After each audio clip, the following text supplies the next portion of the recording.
ready to talk hockey. Streaming from the Oilerslive studio. Subscribe or follow today. All right, everybody. It wouldn't be an Oilerslive live stream without a little bit of a technical difficulty. I blame my producer and the staff here. I've fully told them I'm docking them pay for the next year. In fact, I've just laid them all off. News coming up soon. I have got on now a couple of guys that I've played hockey with. On the same team, although it didn't always feel that way when we were skating up the ice together. I've got Lucas, a big Habs fan, and Mark, a big Canucks fan, and these two make up the podcast Puck Buddies. Is it just Puck Buddies podcast? Is that it? Puck Buddies Hockey, yeah. Puck Buddies Hockey. All right, well, welcome to the show, guys. Thanks, man. Thanks, man. Thanks for having us. Yeah, I'm sure I'll regret it later, but thanks for being. Just give it a few minutes, yeah. Yeah, Absolutely. Yeah.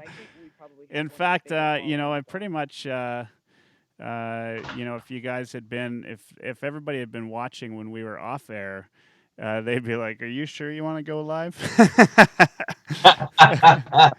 but I'm here. Yeah, we're having a little Jersey chirp going on in the background there, which you got to do. You got to have a bit of fun.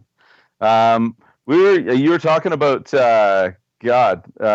something right before we were going on, like with what was her name? Jackie. Yeah. Jackie, yeah.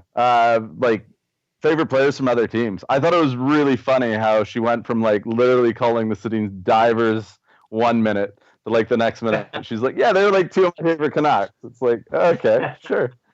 Yeah, and the correct answer to the question is Pavel Bure, like hands down, like best player. I'm on board with you there, Bure.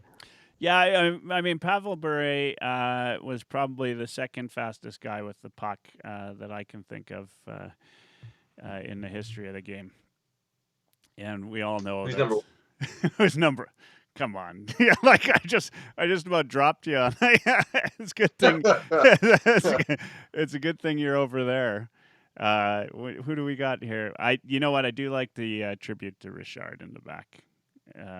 Thanks. I had to get my best ghetto Habs Live setup going on here. I felt Johnny, look at your guys' setup. Jesus Christ. That's right. That's one hell of a studio you got there.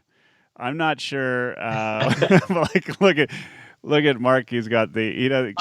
I'm good. Your cameraman's drunk. You got the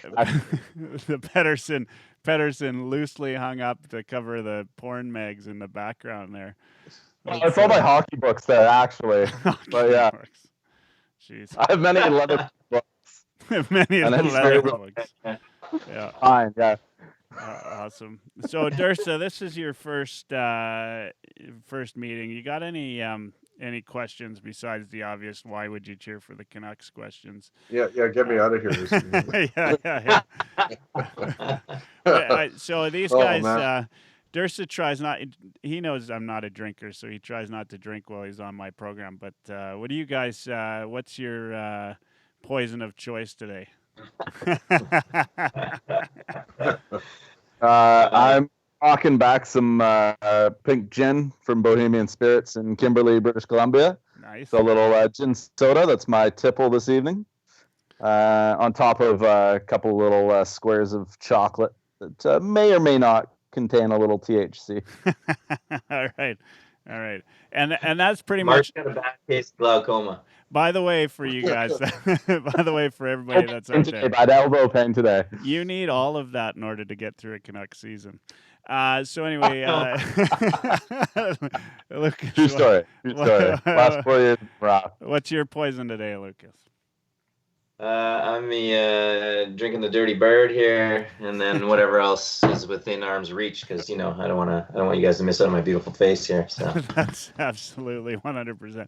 I have got to while we're on the show, I'm going to tweet out the picture there of you.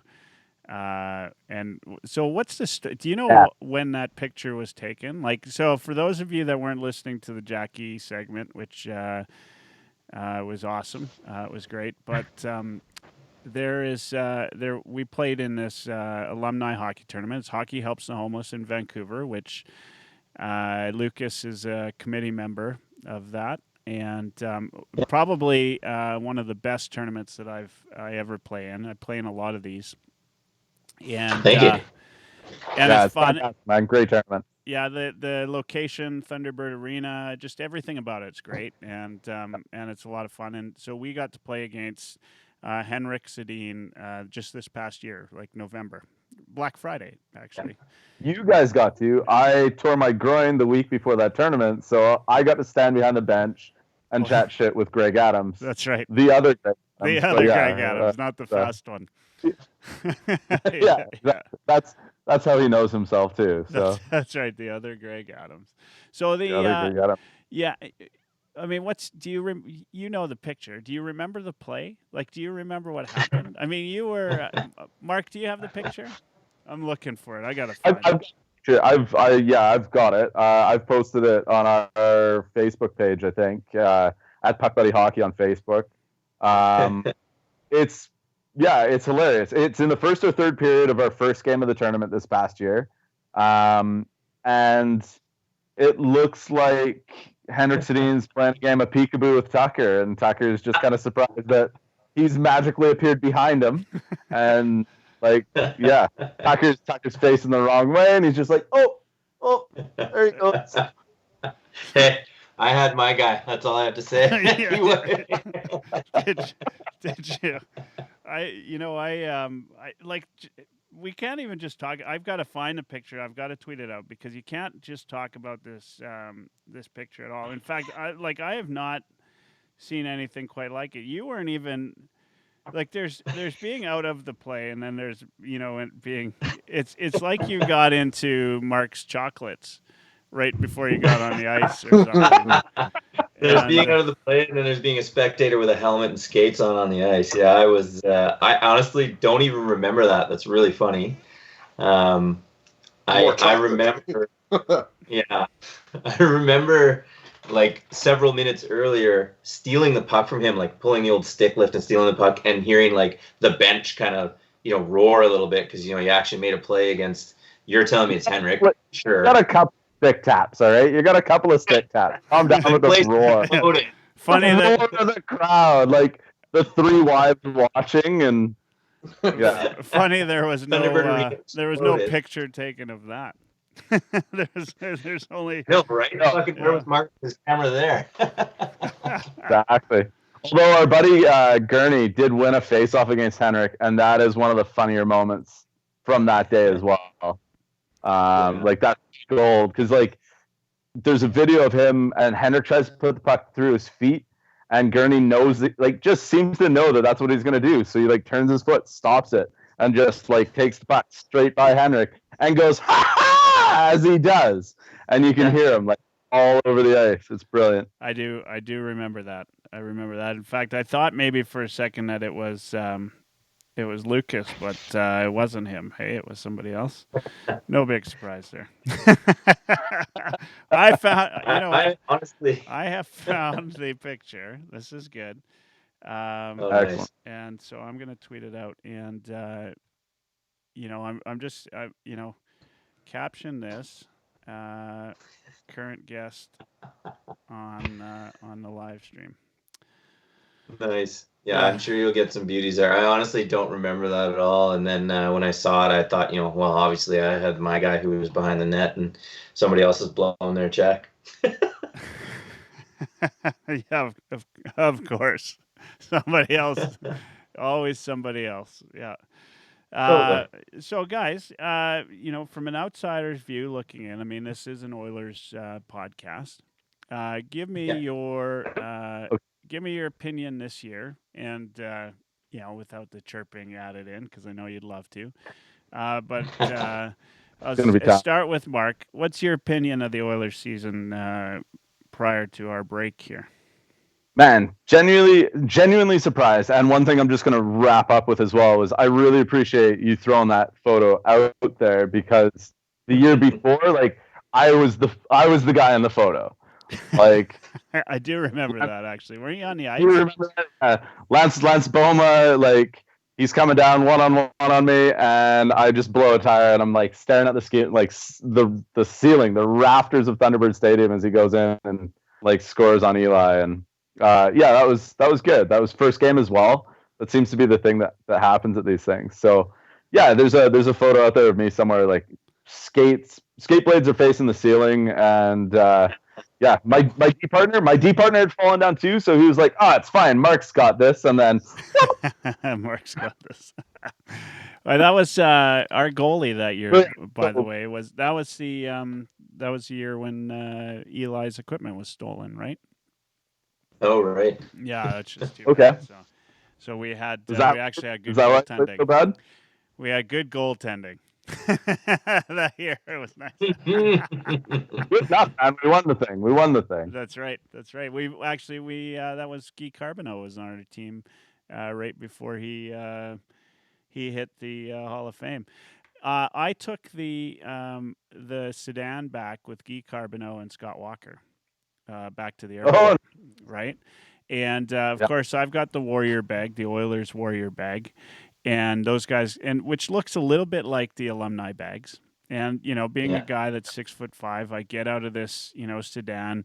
Guy Carbonneau, you could pick him out of a lineup. Anybody could. Nobody really knows who Scott Walker is, but he's a big dog, right? So you could see him. He's somebody. We all three of us get out of the sedan, and I see some people looking like, "Hey, that's Guy Carbonneau," and a couple guys like, "Yeah, I think I know that other guy," and then they're all looking at me and like the disappointment setting in.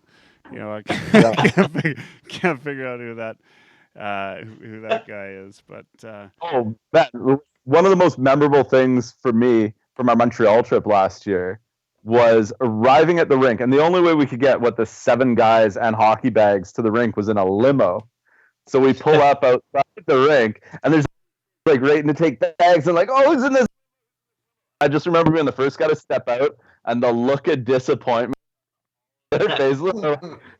Just some drunk dude. Like, what's going on here? Because it was 8 a.m. No, we'd had a late one the night before, and oh man, we played like dog shit that day. All right, so let's chat about some Oilers hockey. So you, Mark, you said you figured the Oilers were.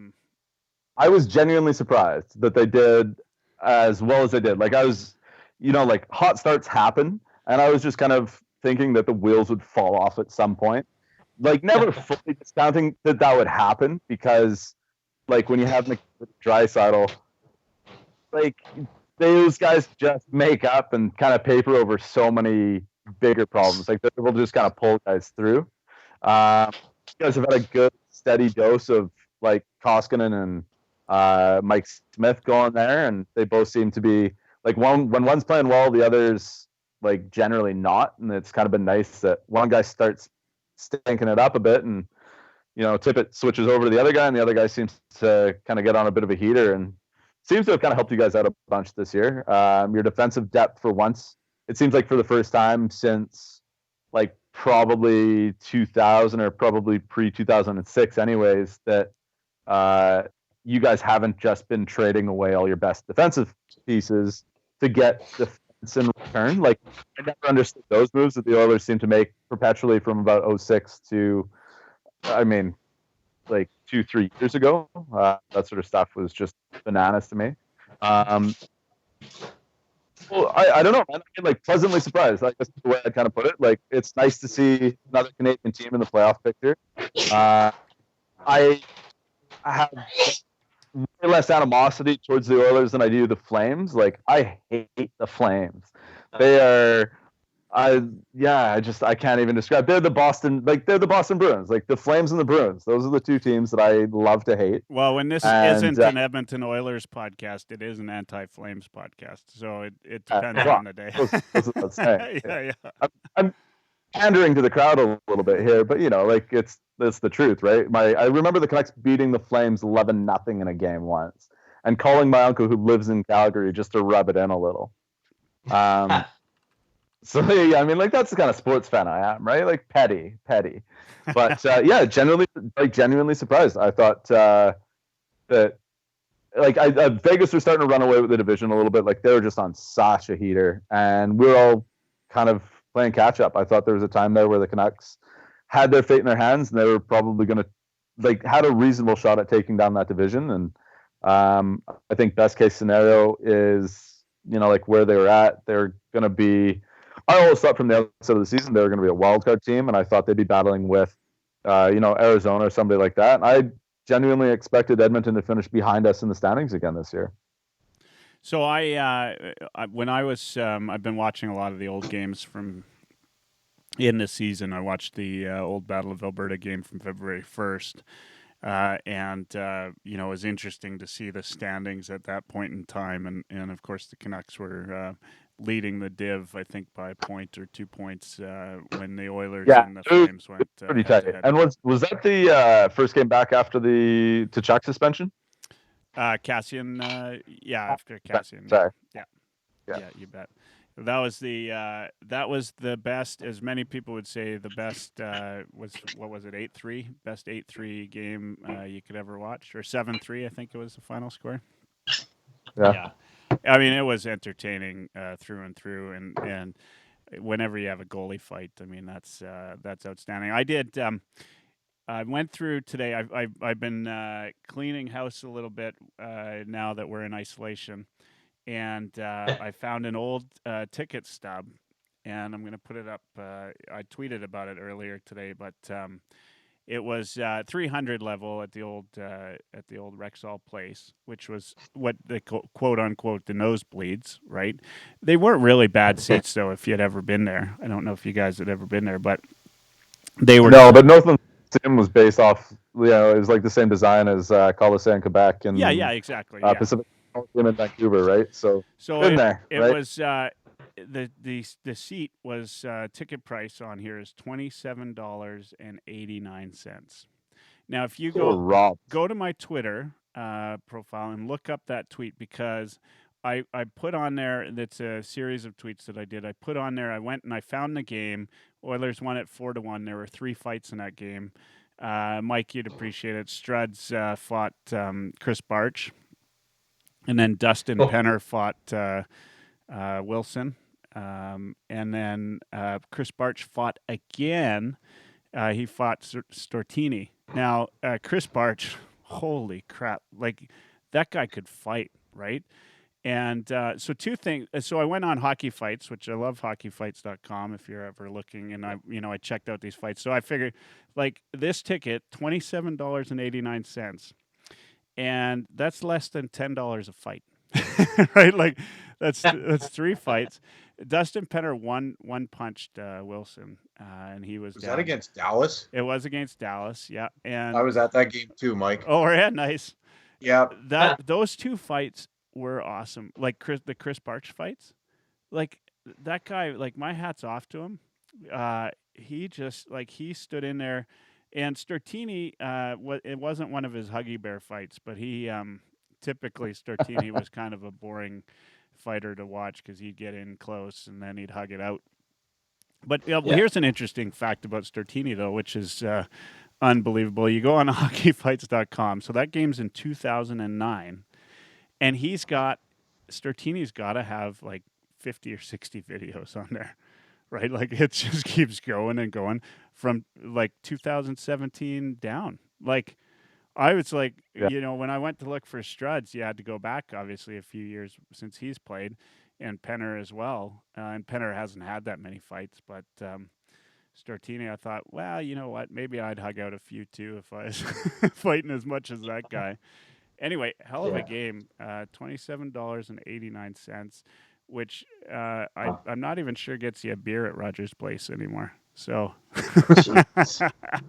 might get you one of the short ones. Short ones. Yeah.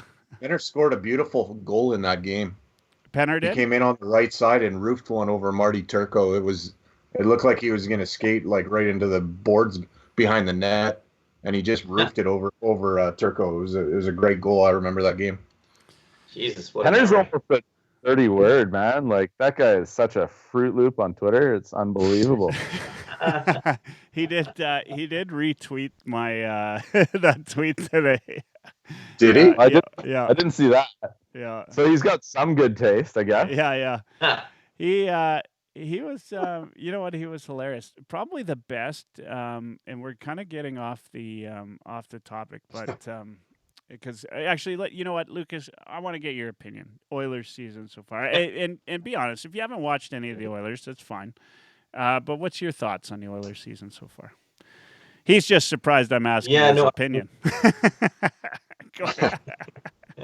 Yeah, I know. I was listening earlier, and was it Jackie that was on before? And I was like, Jesus, fuck, she actually knows what she's talking about. I'm gonna have to get on here and pretend I know what I'm doing. So, but yeah, I mean, I did not watch a lot of Oilers games this year at all, and I'm not a big Western Conference guy. Like a lot of the games, I'm a huge Habs fan, obviously, so I watch every game on delay. So basically, what happens to me is I get home at 5:36. I'm starting the game on delay, and I'm ignoring absolutely every phone call, Twitter, text, any social media for the rest of that night. So I don't go back and catch up on the rest of the league traditionally, but a couple of things that stand out to me about the Oilers, like I see a few, you're going to hate this, but I see a few parallels between them and the Leafs. They've got 2-3 star players, top heavy contracts that are just going to be difficult to manage moving forward. And how do you, you've got that outstanding superstar talent, but how do you balance out the rest of the roster to make it work? And you've seen it work in places like Pittsburgh or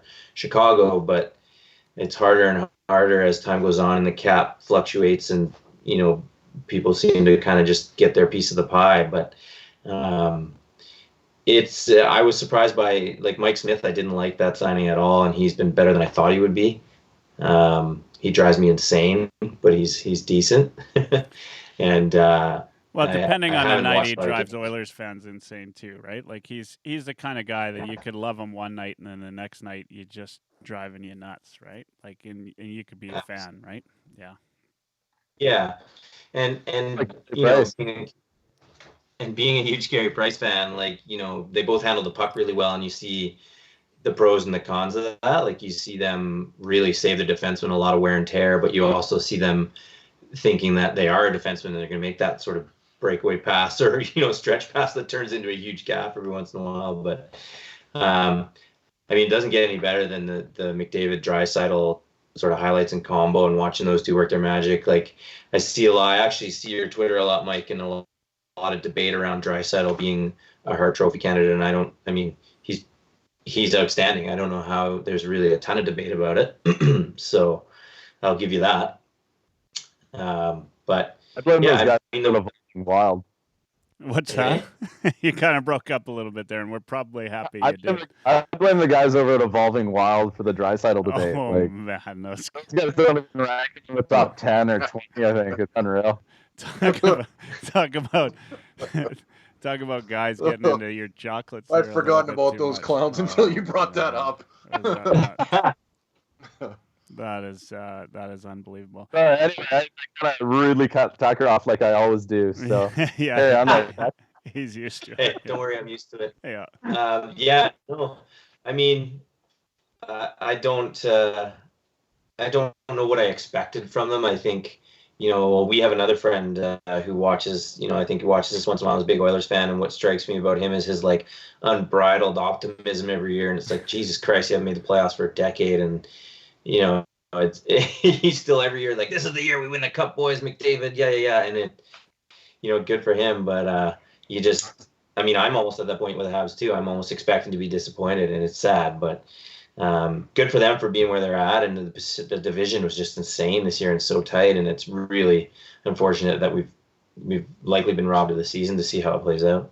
Yeah, no, and maybe that's the biggest story, but yeah, you're right. And how close that division was from being out of third in the div to being out of a playoff spot. That's ridiculous. And in fairness, that's the whole league this year, right? Like the across everywhere. While we were talking about that, those big fights, it kind of occurred to me, I will tell you the best game that I've ever been at, and with bench clearing brawls, because I'm thinking of that, the goalie fight, of course, with Smitty and Talbot, which is funny, on so many levels, right? Like, to see Smitty in a Oilers jersey and Talbot in a Flames jersey, and and going at midway, and then some of the after commentary, like with Talbot's wife apparently giving him shit when he got home, like for fighting there, and then the fact that stick flip there, Riddich gets called back in net, and watching that game. Cassie Campbell in the second intermission after the line brawl, she says, in one of maybe the craziest moments on the panel, she says, "I think you got to give the advantage to Calgary now because Riddich is coming in and he's played a little bit in the game." And I was like, I actually rewound it just so that I could quote it word for word on Twitter. Rewind, that gives you my age on there. But anyway, so one of the best games that I've ever been at, 2004. I looked it up. I'll post a link to the video on my Twitter. February 11th, Oilers, and a guy by the name of Mike Bishai. Do you remember him, Dirsa? A little bit. So Mike Bishai, and I was sitting right in the. I want to say I was about 20 rows up on right behind the. It was the Thrashers were in town, and I was sitting about 20 rows up. In fact, they were the company I was working for. They were company tickets, and so I took a client to the game, and it was the Thrashers, so nobody wanted to go. Right, so me and this client go.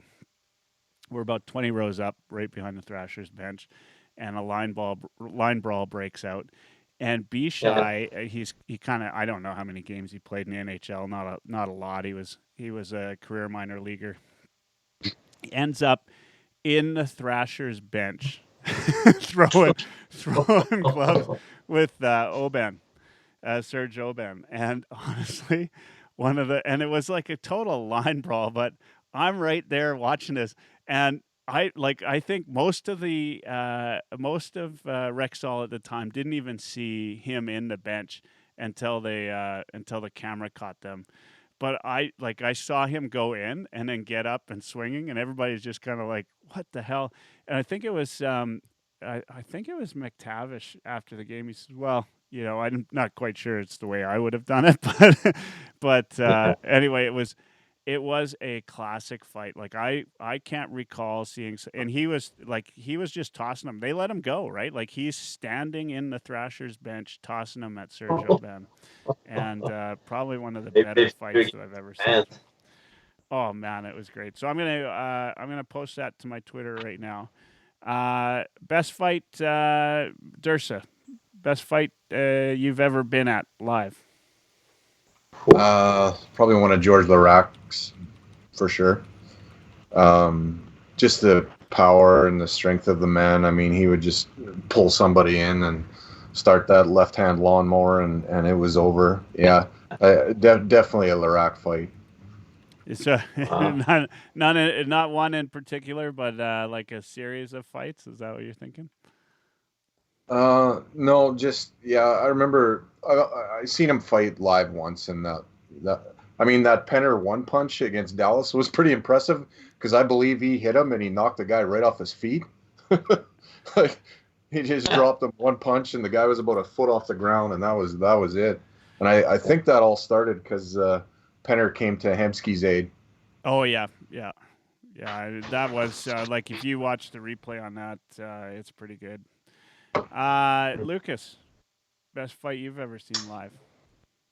It's funny when you asked that question, I was trying to replay in my head, and there isn't one that jumps to mind a lot. So I never actually went to any games. I grew up in the Yukon, so we never went to any live games until I moved to Vancouver, which was 2005, 6, and I'd go to maybe one a year. Is usually the Habs game, and the Habs and Canucks games aren't particularly rough affairs. So there isn't one that really jumps out to me, to be honest. The best fight I've seen is a beer league fight. So it's probably between the same players on the same team too, right?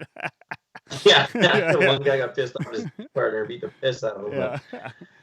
Oh man, how about you, Mark? Oh man, I mean, I was fortunate enough to have seen a few games where the late Rick Rippon tore a few guys apart. That guy, like, not just pound for pound, but like he could go against absolutely anybody in the league, and insane. Like, he was my size, which is under 6 feet tall, and he could throw him, man. Like, it was amazing. It was amazing watching that guy fight, and he would just he'd get in a scrap, and you're like, this guy's gonna win this fight, and it's gonna be impressive. So for me, I think the one that like really sticks out, and I can't remember which one of them I was at the game for, but it was when Brandon Prust was with the Flames. Prust and Ripper used to go at her. They went at her about 3 times in the same season. Couldn't tell you exactly what year it was, but man, those were like Mickey Ward, Arturo Gatti, like wars.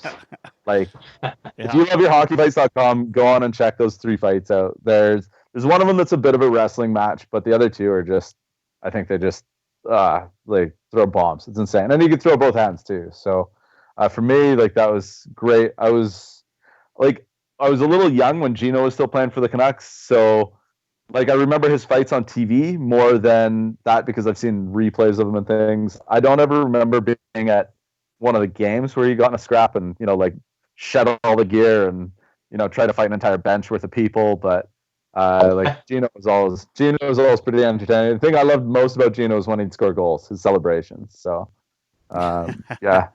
That was actually, talking about fighters, and Mike would appreciate this, but when George Laraque would score, and he's now, did we decide, had he had more than one hat trick, or did he just have the one? I remember watching the one game where he had a hat trick. I think just the one in Edmonton. Yeah, but when he when Laraque scored, you were honestly worried about the plexiglass, like, going in. Like, he would jump against in the corner, and you know what? He scored his fair share. Like, for a guy that was a big guy like he is, he scored enough. And but I do remember that game where he got the hat trick, and yeah, he would skate into the corner. In fact, I think he almost invented that, and he would body check against the glass. And I always waited for the plexiglass to just fall inwards. Like, he was a bit. Well, you've seen him at the alumni tournaments, right? Like, we saw him at the Montreal tournament, and he is the biggest man I've ever seen on skate. And I would say that to his face. Like, I walked by him in the hallway, and I was just like, he's jacking to get under doors, and he's enormous. Like, he's as wide as he is tall, almost, too. Like, just an imposing. I was at an Oiler playoff game, and I was there about 3.5 hours early, and all the Oilers were coming to the rink, getting out of the, like, big Ford Explorers and Expeditions and all that, and walking in, and pulls up this little white Lexus convertible, and it was in April, so he had the top down, and he hops out of that thing, and he walks by me, and I swear I just watched a Coke machine walk by me. He's just such a massive human being. Oh. He could have played in the NFL. Like, he's a big guy. Oh, 100%. Is there anybody that you bring that up? Anybody that played football and played hockey? I can't think of anybody. Oh man, like, going back, there have been guys, but yeah, like, to try and name some, no. I mean, the size, like, they're built differently. Hockey players and football players are built differently, but I guess you could have a hockey player would maybe be a good QB or something. Mike Greer would be the one to check, because I know his dad helped out in the NFL. Oh, did he? Yeah. Oh, wow. Mm-hmm. I had a question for you guys, just because you're talking about memories or whatever, and now that we're pretty sure the season's over, or at least I am. What stands out to you about the Oilers season or the Canucks season or whatever this year? Like, when looking back on this weird season, what are going to be the things that jump out of the memories you have? Of the Oilers season or the Canucks season? Sure. The Oilers season? Yeah, Oilers for you. Yeah. Canucks for Marky. And Mike Oilers. Mike, you want to start? For me, I think the biggest surprise that I found with the Oilers is kind of, they have talent they can put on the power play, so that wasn't a big surprise. But the improvement on the penalty kill was probably the biggest shock to me. And Ken Holland the day that he traded Lucic, I was going to tweet out, "We're never trading Lucic. That's not going to happen. So let's stop talking about it." And that day he got dealt. Yeah, That was magic. that was magic. Yeah, I think the roar of the crowd was almost as big as when we won the lottery for Connor McDavid. The two biggest moments in Oilers history. Oh man, People driving up and down the streets honking their horns. that's right. Yeah. Yeah. They got their People going flags to on the their park cars. 7 o'clock, bang pots and pans. Yeah. Mark, what about you in the Canucks season so far? What was the question? What's your what was it, Lucas? What's your biggest sort of memory of the season so far? Or Yeah, like what's going to stand out to you about this season when you look back on it? Because in all likelihood, it's over now. So when you look back on this kind of weird season, what stands out to you about the Canucks? I mean, two things I'll say. First of all is, like, they genuinely surprised me as well in terms of where they were at and where they did. Just like the Oilers, I thought we'd be kind of battling, fighting, scraping for that kind of second wild card or kind of third place in the division. Because I kind of figured that would be the sort of situation that we'd be in going into, kind of the stretch run. Like the joke in Vancouver is like it's all about making sure that we're playing meaningful games in March. And this year, as March was approaching, we're at a point where every game was do or die. And there's a real good thread on Twitter earlier today where somebody was asking like, what do you miss about hockey not being around? And for me, like weirdly, like I miss that anxiety that you feel when you're sitting on the couch and your team's like locked into that one goal hockey game that you lose and you slide out of a playoff spot. You win and suddenly you're 2 points closer to the team in front of you, and like maybe just a point back instead of three. And like it's been interesting. So for me, the big surprises there as well have been just how good Quinn Hughes has been. Like I thought he'd be a good player just from that kind of 5-game audition he had last year, but you never know with guys going from college to the NHL because they go from playing a 35, 40 game season to 82 games in the NHL, and a lot of guys hit the wall. And man, he just seemed to be getting better and better as the season was going on. He's playing more and more minutes. Pedersen's a treat to watch every single night.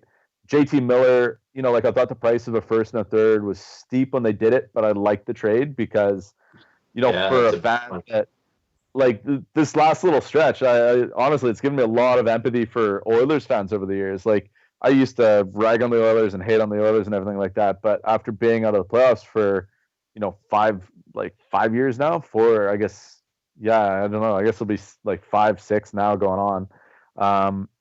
Like it's tough. Like you get to a point where you're like, just make the playoffs. Like stop making moves that are just so your team doesn't suck, right? Like, so adding JT Miller and how well he played, and again, like it's another one of those things where you just kind of think like, man, like this is a hell of a hot start he's gotten off to. And what did we get 70 games into the season? And it was like, well, that wasn't just a hot start. Like he definitely looks like the price of a first, especially when it's conditional. And he's been great. Hughes has been great. Petey's been great. The interesting thing for me, and most interesting for me, is just how good Jacob Markstrom is. And I don't know if you guys see that and appreciate that, being that a lot of your games will kind of overlap, the hours and times when our games are on. So I don't know if you get to see much of the Canucks. I know people back east don't. Like I spent a few days in Toronto in December, and man, 4 o'clock every day rolls around. Like West Coast, that's like, let's check out what hockey games are on. You gotta wait till 7 o'clock. Like I don't know how anybody watches any of those West Coast games. So for me, the single biggest thing has been Jacob Markstrom, and how freaking good that guy is. Yeah, he's been unbelievable, right? I mean, the loss of Markstrom. In fact, if the season salvaged at all, getting Markstrom back will be a big, I guess the one good thing is you expect that a lot of these players that are out to injury will be back, and you can have a healthy NHL when they do get back, right? One of the interesting complications with that though is what happens to the salary cap. right? Because there's teams like the Canucks who are up against it. The Leafs, I think, are another one of them where like they're right up against the cap. I think the Canucks have about 30 grand in cap space. So, like, if suddenly Josh Levo's healthy and comes back, Markstrom's healthy and comes back, I forget who else we got on the injured reserve. Besser, I think, was he'd just come back, right? Just came back, yeah. Like, yeah, what is that doing to our cap situation? And I don't know. I'll be interested to kind of find out what the hell they're going to do there. But I mean, I hope they get to salvage a season. Like they made an announcement today that they're going to try and like they've informed teams to schedule dates for July and August if they can go. So yeah, we might just see a late start to next year. And I mean, who knows? Maybe hockey in July and August becomes the norm going forward, just because this throws next year so out of whack. Mm-hmm. Yeah, well, the other concern is, and this is what I've been hearing lately, and I'm trying my damnedest not to have this as part of the conversation, but is the fact that I've heard, of this dreaded second wave of this virus too, right? Mm. So, if that happens in July and August, then that's, it's another thing. I think at some point though that these the teams will have contingency plans in place for this sort of thing to happen again, in which case they would play with no fans in the stands, right? And while I think the TV contracts are just too big, and that kind of financial hit is too hard. Maybe they'll switch to different arenas to play, like something like that. Maybe they'll come up with an idea, or they'll just find a way to produce it. Like have some mock games and see how it views on television, and go from that. But they'll definitely, I think they'll have contingency plans in place to play without spectators. And maybe it'd be like watching a sitcom where you got a laugh track coming in.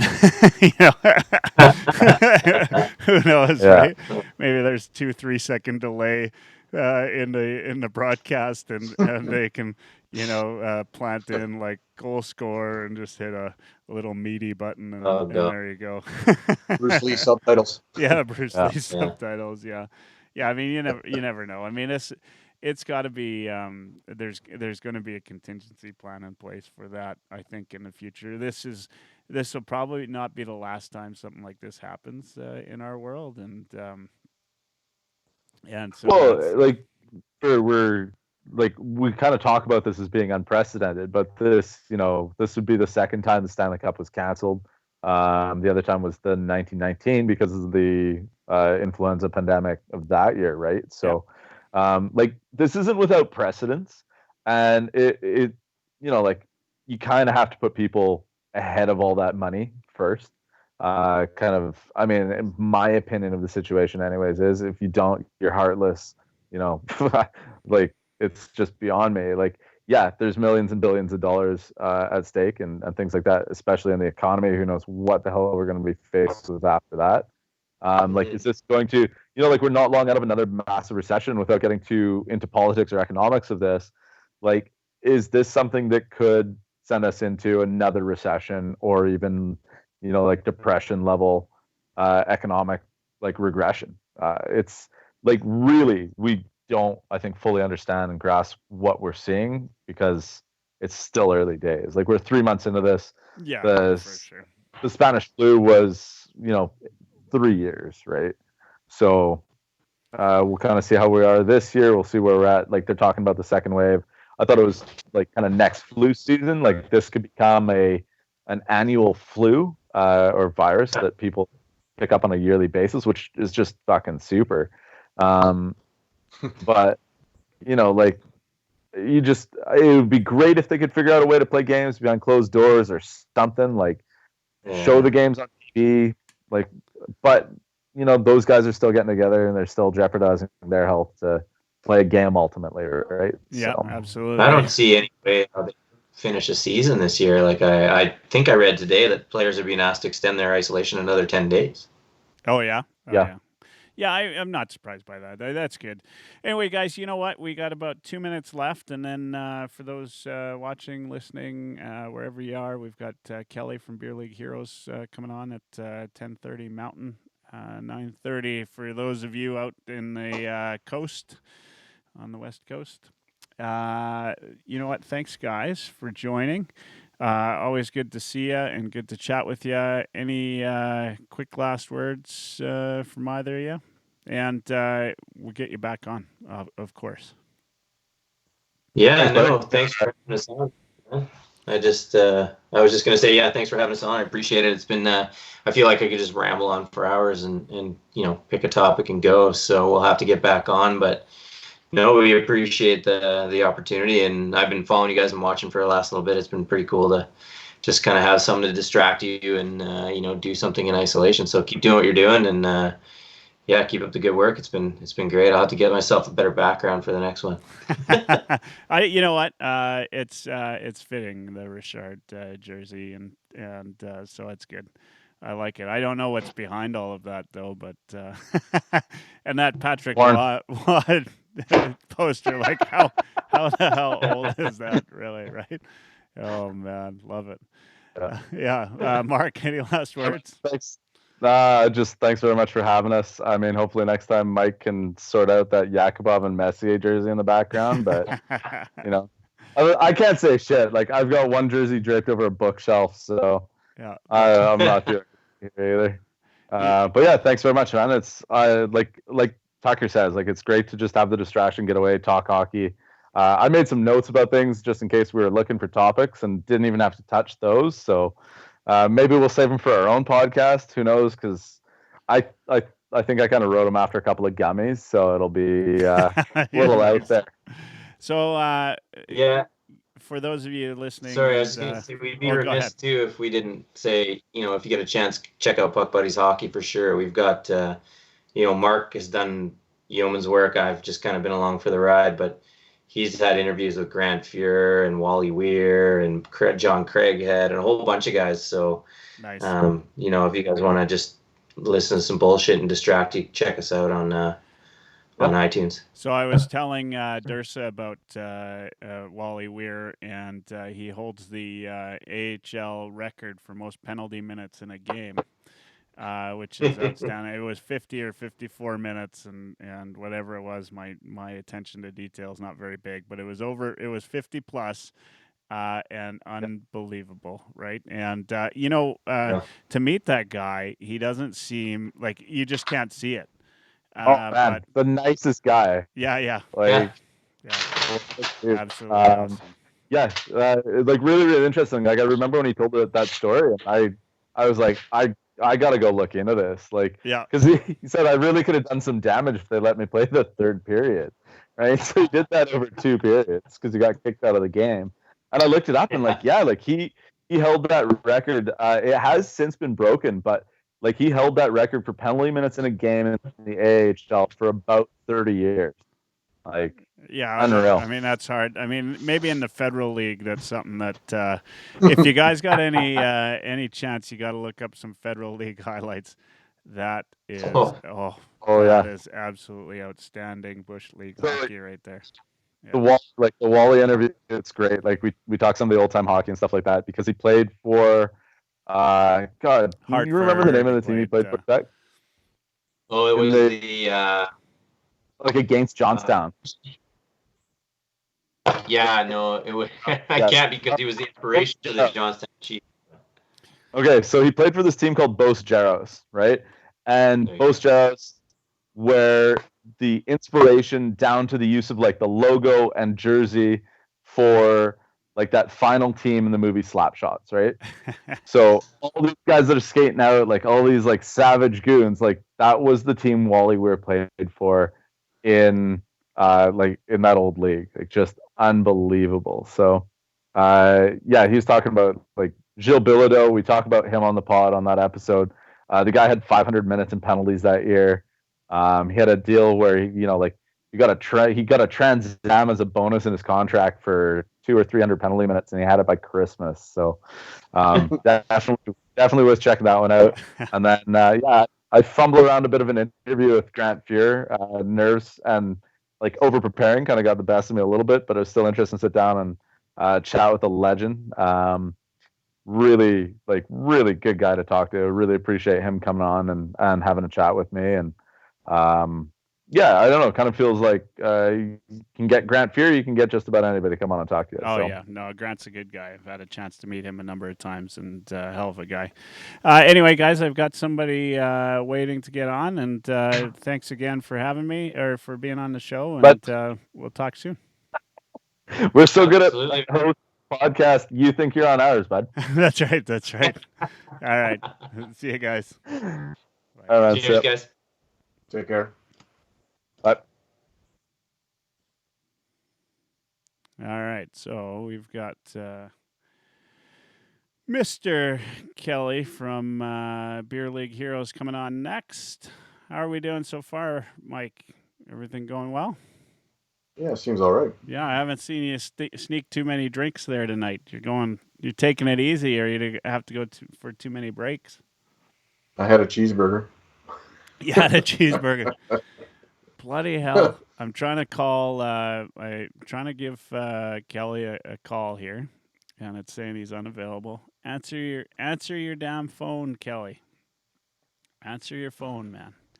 This is live.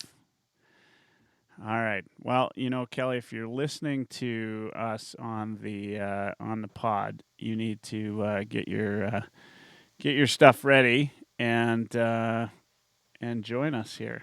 I think so.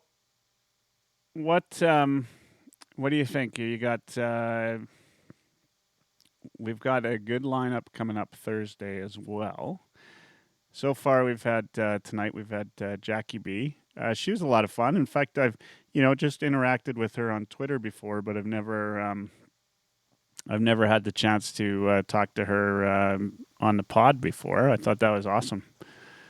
And then of course the guys from Puck Buddies on Thursday, starting at 8:30. We have got Mr. Lars Kalliu. So that should be a lot of fun. Hopefully we got Kelly on here shortly. And then after Lars, at 9:30. In fact, I'm going to see if Lars will do a couple hours with us. We'll see if that works. And when Lars is done, I've got a very, very special guest, which will be a surprise guest, both to you, Mike, and to everybody else. But you're going to have to tune in 10:30 on Thursday. Hey, Kelly. Hey, man, what's going on?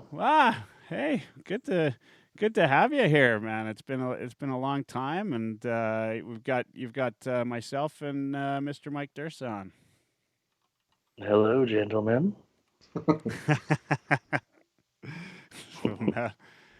We should be a little bit scared. What time is it there in Taipei? It's lunchtime over here. It's lunchtime. All right. Well, what are you having for a tasty lunch snack right now? Oh, some virus probably. Is it how low? So things there, like, did they ever get as bad as they were in the mainland? No, they never got that bad. And they probably never will get as bad as it is around the globe. They had a really bad experience with SARS all those years ago. Yeah. So they're extra prepared. All right. And a bit over paranoid. But I mean, it's good. Yeah, there's no harm in being over paranoid right now. So are you on isolation right now? No, we're not. We haven't hit that point yet. So we're still going outside. It's life is normal pretty much. Just a few more masks being worn and washing our hands a little extra and stuff like that. Yeah. Are you still getting out and playing some hockey in Taipei?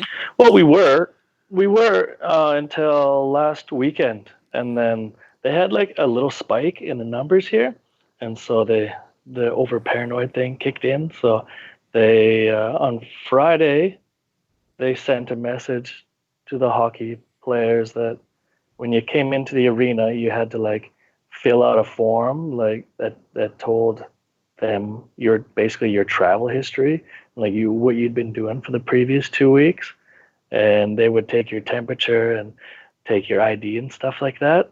And then Saturday, another message came and said the hockey has been put on hold for the foreseeable future. So, so we're on break. All right. Yeah, well, I mean, obviously we've been on break here for a little bit over a week and a half, which is too bad, but it is what it is, and we're here tonight to kind of get our minds off all of this. You know, give us something, some Oilers news, some stuff that you've been hearing. We were talking earlier with Jackie B, who you know. Yep. We were talking with Jackie about Slepyshev and Puljujarvi. What's your thoughts on the Puljujarvi rumors? You think it's you think there's some truth to it, and you like it or you don't like it? So what are the rumors that you've Well, been hearing on Puljujarvi? Not Puljujarvi. Sorry, Slepyshev is the ones. Sorry, Slepyshev is the rumors. Yeah. Oh, Slepyshev, like, yeah, he could come back. I think it's all on price point, right? That's the whole deal. And the feeling I get is he's pricing himself out, and he doesn't really want to be like a bottom six winger, unless he's getting paid to come over and do it, right?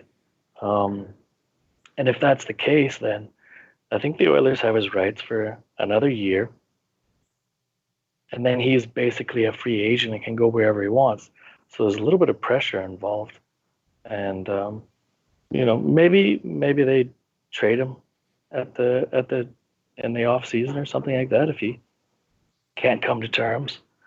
And maybe not. I don't know. There's lots of rumors kind of going around with what Edmonton is doing and with the European players this year. Now that Holland is taken over, they put a little bit more emphasis on procuring talent out of the European market because it's a little bit cheaper, a little more flexibility with the roster and cap and whatnot there. Yeah. And what do you think? We were talking a little bit too about Athanasiou on the. And actually, Mike, I didn't ask your opinion on that. What's your thought on Athanasiou? But on our Periscope feed, there were a number of people that commented about that.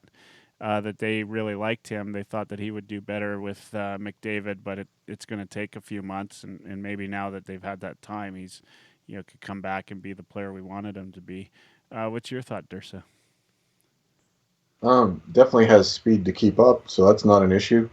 I just think sometimes new guys come into a new dressing room. Some guys click right away and have a lot of they want to really show well right off the hop, but I think some other guys just take a little while to work their way in. I don't have an opinion one way or the other on the guy. I know he can skate and he can keep up, and I'm willing to give him a little bit of rope. Yeah, and your thoughts, Kelly? I mean, you from what you saw of Athanasiou so far, what's your thoughts on him? You think he's got what it takes to be the guy we need for Connor on the wing? I never thought he was going to be a good winger for Connor. Just because he can skate fast doesn't mean he's going to be a good fit for McDavid. McDavid doesn't need somebody that can skate with him. I don't get that whole fallacy. They had Hall on his wing and they moved him off in his first year, right? It doesn't matter to me. Like, I think he's a better winger for Draisaitl. You know what I mean? Draisaitl could use a winger like Athanasiou more than McDavid. McDavid needs Nugent Hopkins, in my opinion, right? And that's basically my thought on him. I don't know if Athanasiou will fit in right away either. He's got a bit of an introverted personality, so he might not. He's not Zach Kassian in the locker room, right? But he might get you 40 points down the road, depending on who his center is. Yeah, you know what? I my personal opinion. I mean, you bring up Kassian. We didn't really talk much about him, but I think they got to put Kassian back with McDavid. I thought that some of it was, just kind of pushing him. pushing him off there because he was a little bit undisciplined. Maybe not even just a little undisciplined, but a lot undisciplined. And it's a little bit of a penalty taking him off of there. I like Cassian, and I think that he, I look at all of the games that he's played alongside McDavid, and he does some of the things that you want him to do, and he's a big presence. Then you need another guy that can, do what, some of the other things that you're talking about. You're right. You don't need a skater.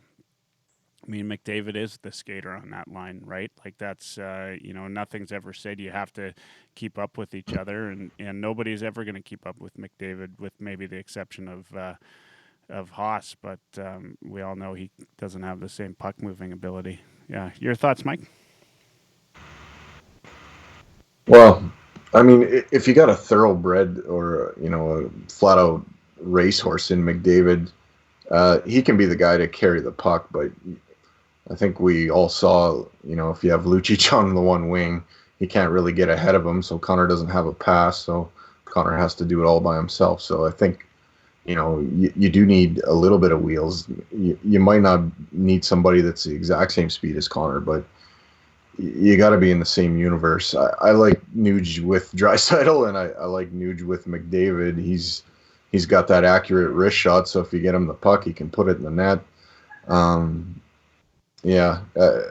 don't know if I don't like my early assessment with this Athanasiou guy is I don't know if he's the shooter really, and I think that's more important for Connor than anything. So if if Cassian's the one winger on the right side.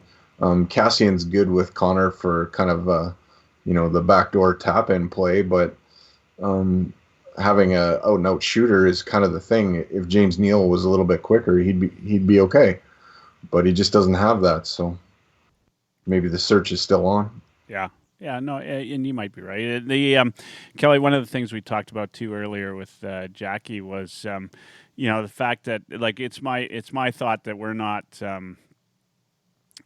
going to be playing a playoffs this season. In fact, I would suggest the season's probably going to be canceled at some point. Assuming let's just assume that for sake of discussion that we move into the next season. Is there anything you do to this Oilers squad, from now until the new season, or would you kind of keep it as is and try to find somebody within? To play with McDavid on that top line? It's a really good question. I mean, they got that guy in Finland that can shoot the puck a lot. I don't know if he's gonna come back. Yeah, he's not coming back. I have a feeling he might be in camp. Yeah, you think so? But I don't know. It's just there's an off chance, I think. But for that roster. Maybe they're still looking for that third line center, right? Some guy that can play some heavy defensive minutes and give Sheahan a break from time to time. Maybe they re-sign Ennis because I liked what Ennis brought a whole lot more than Athanasiou. I think at this point that's about the biggest major move. I probably wouldn't touch their top six. I kind of like what they were building there. So, what about you? What would you do? Sort of, Kelly. I just I think Ennis is got one more year left, and I think Athanasiou is a RFA. Is that right? I think maybe. I think that's the way it was. Yeah. If that's the case, then they're sorted. Don't need to worry about that. I haven't been keeping up on stuff as I would usually when the season's going on, right? I kind of compartmentalize when hockey turns off, then I kind of turn off too. So. Yeah, actually, it's the other way around. No, you're right. Ennis is a UFA after this season, and Athanasiou is an RFA. There we go. Going into next season. And so when you say top six, I mean, that means different things to different people. What do you look at it as the top six? Well, we know that Yamamoto, Draisaitl, Nugent Hopkins, and McDavid, their places are cemented, basically. And so that means you're messing about with basically McDavid's wings. and I still like Kazian up there. I think he plays well with Connor, and sure he loses his shit from time to time, but I'm not going to hold it against him. I like it. I like that he offers a little bit of unpredictability and a little bit of edge to that top six, and I think Connor has a good history of playing with power forwards on his wings. They open up space for him, and they do some of that heavy lifting along the boards and whatnot. So we're really talking about that left wing, and then you can rotate that, in my opinion, on whoever's playing well. So if it's Ennis on one night or two nights, then he plays up there. If it's Athanasiou, then great. Maybe it's James Neal one night. Who knows? But I think if you have that roster flexibility, you're in a much better place than you were like 2 or 3 seasons ago when they're like putting 18, 19, 20-year-olds in there and like trying to force somebody into the spot. That's the one thing Holland has done really well, is bring in vets, and they help to get rid of those peaks and valleys over the course of the season. So we had Sean on last week, Tuesday, was it, Mike? I think we had Sean on Tuesday. Yeah, I believe that is correct. SPR. And, he was talking about one of the challenges, the Oilers have right now is they've got, really outside of Lavoie, they've got nobody, right, in the CHL. What's your thoughts on the prospect system now that, we've got now Bear up? We would expect Bouchard to probably make the jump. You've got Yamamoto up, right? Like, what's left in terms of prospects that can make the jump for next year? What's your thoughts on that? It's a good point. They don't really have a whole lot in the junior system per se.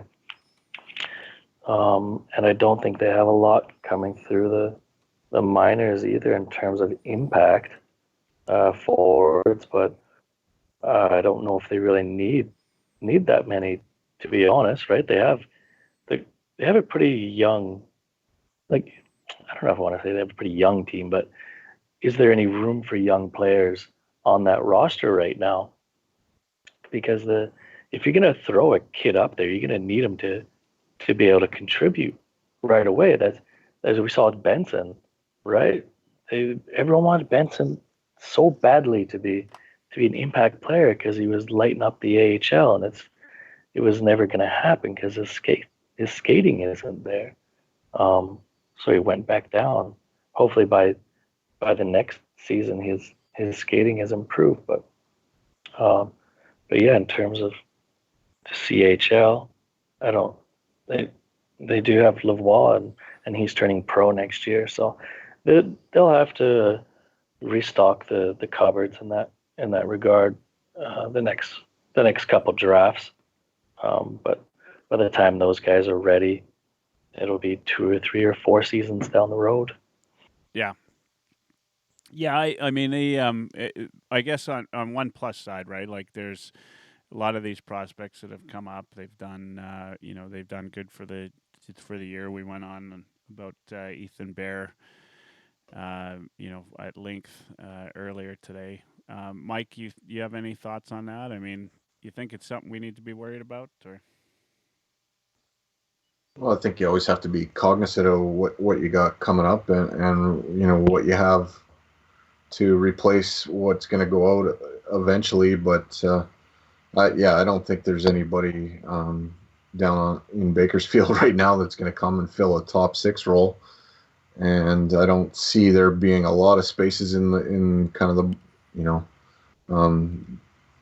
in that bottom 6 either. I mean, like we touched on earlier with Jackie, I think Jujar might be a bit of a ticking time bomb, but I like Shahan, and Archibald, and I've got no problems with Gaetan Haas, so I there's some pieces there, so I don't think there's really a lot of spots to fill in the forward ranks. If you're gonna shore up, McDavid's wing with something, then it's probably gonna come via trade or free agency. So, Well, we also got Nygaard, who will be back, you would assume, right? I don't know that we really saw enough of him to understand exactly what kind of player he'd be. I think quite typically what happens with a team like this is you get a bit of get some confidence under you, and players start playing a little bit of a different game, right? And a better game, right? Like it just ups the level of play of everybody out there. And I really feel like we didn't see enough of Nygaard this year to quite understand what we have in him as a player. Some really good, like your thoughts so far, Kelly, on what Holland has done with this team. Like there are a lot of people questioning some of those skaters, right? That ended up with the Oilers this year, right? Like guys that nobody's ever even heard of, right? Not to say nobody's heard of them, but they just weren't right. Didn't immediately come to mind for everybody. Your thoughts of what he's done in terms of bringing these guys in, like Archibald, for instance, right? Like him and Sheahan on the penalty kill, could be the best penalty killing duo in the league right now, right? Yeah, absolutely. I think that's a good point. His roster moves were good. He upped the veteran quota, and he filled specific holes for his coach, and that's something that Chiarelli, for some odd reason, could never get done. He would try to help his coaches out, and the targets just weren't great.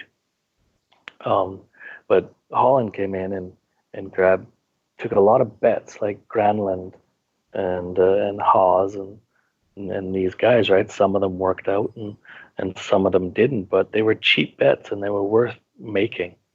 Yeah. I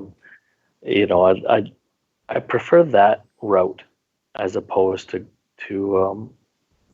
trying to rely on your teenagers to come in and try to change things, right? Like the previous two regimes tried to do.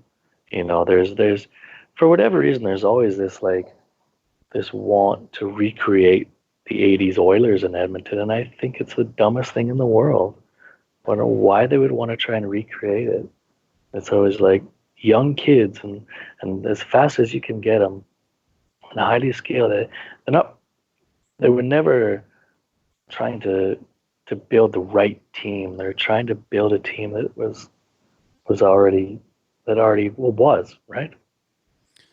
Yeah, I mean you can't, and that's a typical sort of GM move in the NHL, right? Is to they look at the team that won the Stanley Cup the year before, and they all try to mimic it, and it never works out, right?